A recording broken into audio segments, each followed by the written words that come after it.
Nihaw, buksan natin itong nakuha natin sa claw machine. No? Isang hand warmer, 10,000 mAh yung battery life niya. So, tingnan natin kung gumagana at tingnan natin kung ano talaga yung itsura niya dito sa loob. Yan, buksan natin. Ito yung hand warmer na nakuha natin sa claw machine. No? So, bubuksan natin kung okay pa ba siya. Taas. Yan, ito. Tapos na. Yan.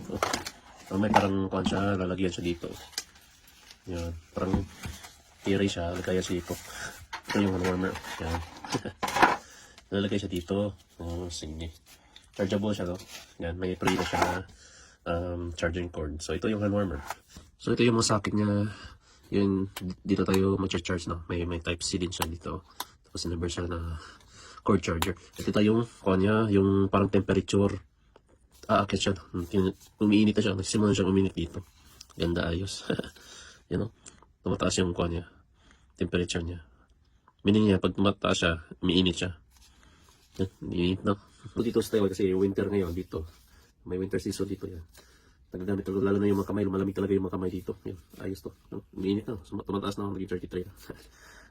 Ganda yung nakuha natin sa claw machine. Yan. Ayos. Yan. Thank you for watching.